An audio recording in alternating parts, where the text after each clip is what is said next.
So whilst it loads, we've got ball flight. I mean, Xander hits an amazing shape with the driver. And we are waiting for what that landing will look like, because it would be 320 yards, carry plus distance, and it must have rolled out a bit for him to get nearer to the pin, 126 yards, which is a gap wedge, even maybe a sand wedge in some instances.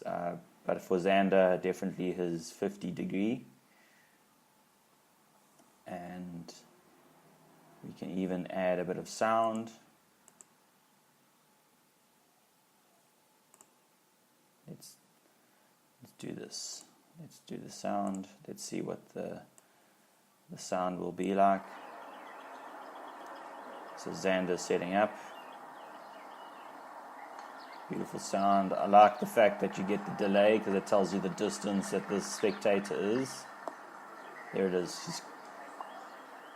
He hit the perfect line, and he avoided the trap on the right. And now he's got himself 126 yards to a pin position. This was on the final day, and that pin was sort of on the lower right quadrants of the green.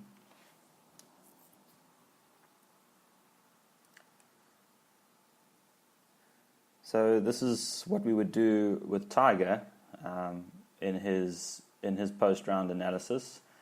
So we have time to play with, and this is just introducing you to the course map. I found the course map to be very useful, as I said. So here, he's actually hit it past the flag, because remember, he had 126 yards to the pin. So he would have probably taken a pitching wedge if he's taken a three-quarter swing, but he might have actually taken the gap wedge and maybe hit a little bit more speed and connected it a little bit better than he thought, for him to have a putt coming back of 33 foot. So let's have a look. So this camera shot again. Someone's got a camera, not part of the television network. They're all exclusively putting this content on for the Masters.com website. And this is a great shot. This is almost as if the person's actually crossed. He's crossed from the left fairway, as if he's a roaming, as if he's a roaming camera. And I would imagine he's zooming in from a distance which is just short of the green on this first hole. And once again, it's 20 seconds of footage where you get to get right into the shot. No pre-shot routine. And Xander must be hitting a gap wedge. I think it's everything that you need if you are a golf fanatic. And he's hit that with an unbelievable ball flight. He knows he's hit it too well. And that pin position, it's a little bit more towards the center than I had explained. But 33 foot, he's got a really tough birdie, which he eventually does make. I wouldn't put my money on anyone making that putt. It looks really fast, and it really looks very hard to control the distance past the hole. If that's what he was going for, he probably would have been a bit aggressive holing out. So he makes a 33-foot birdie to close out the first hole of his finishing round. Xander Schauffele is always there when it comes to the majors. I mean, he must hold some sort of a record for being in contention in most of the majors, yet hasn't got full status, hasn't got all the categories that other people have. But he is always there, and I think the team around him must be very involved. So let's go to that third shot. It's not loading. Unbelievable. I'd love to see that putt, because I would imagine he would have started it on the line just left of the finishing position, and it would have collected speed. And I would love to see whether he kept the flagstick in. Interesting. A lot of people did actually take the flagstick out when it was the Masters. All right, so maybe this is a example.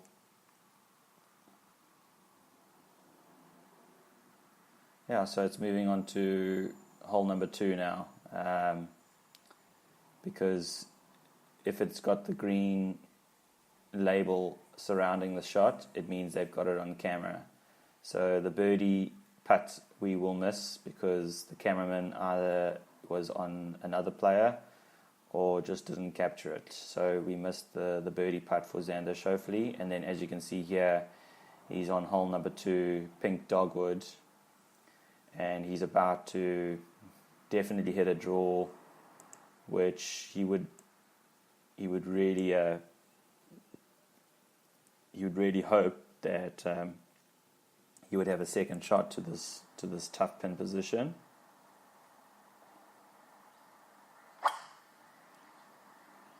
He's out of that, so he's not happy with that tee shot. Hit it a bit fat. He's short of the bunker. It was actually, if I remember, this is morning, so the ball's not travelling as far. But he's got himself a really difficult second shot if he wants to get on. Probably won't go for it. He will look for a layup option. So let's go to Tiger.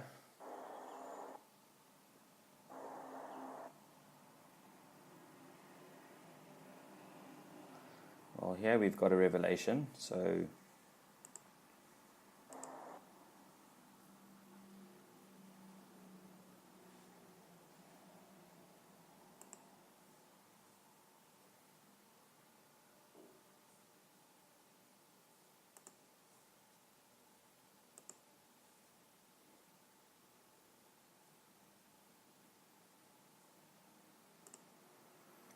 what I've been playing around with here is whether this could be the back door to getting that information that we had discussed. So there we go. Oh my goodness.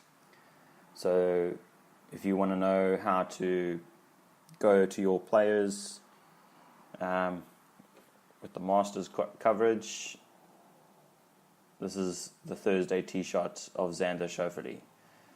So I'm going to go back to track, and this is how I'm going to get into the back door for Tiger Woods. So I want to view Tiger Woods' round 4 birdie. It came on the 3rd hole. And we're going to go pretty quickly now, because it's taken me half the podcast to explain how to use this interface and how to understand the distances and the players. This whole segment and episode for Tiger Woods was meant for Tiger Woods, and I'm doing him a disservice as Masters champion. I haven't even started with what happened in round 1 for him.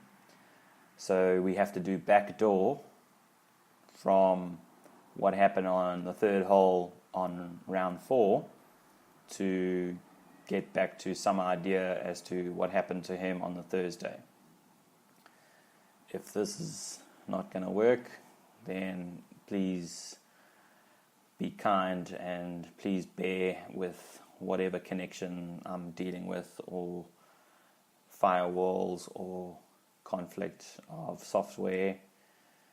But this needs to work. It has to work. The site is not running optimally.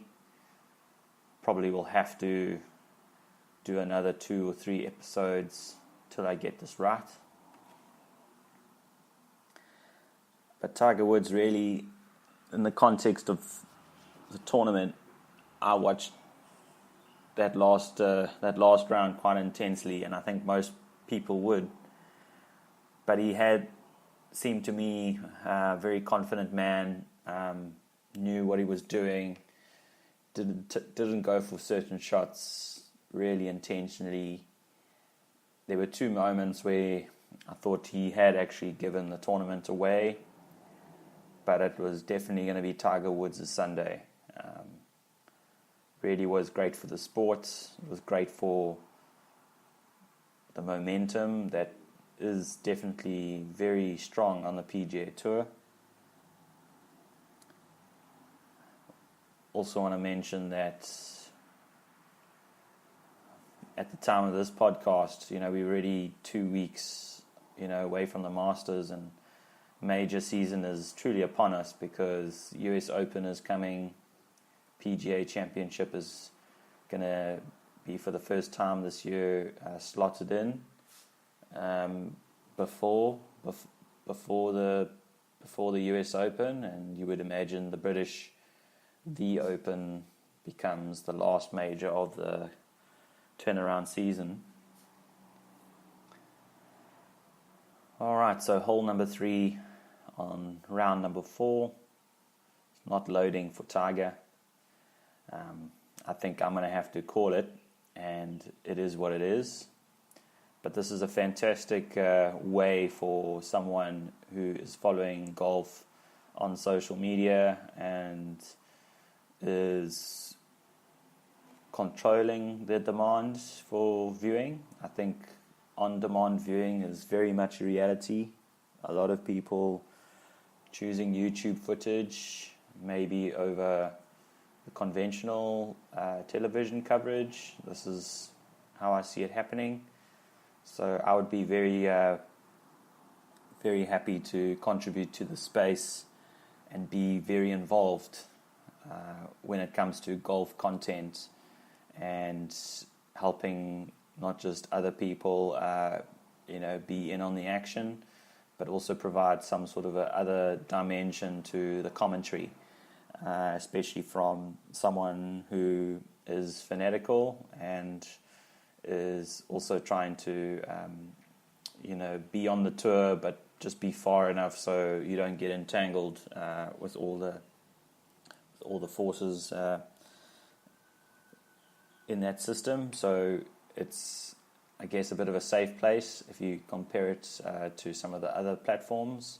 But at the end of the day, the following and the people that engage with your channel, they're going to be the ones who go out and get golf memberships, purchase golf equipment, renew subscriptions and memberships for the following year. So that time is upon us. So I'm going to be signing out. Going to take a break, see whether the connection might improve. But otherwise, thanks for having me. And this is another episode for Mitch at themasters.com.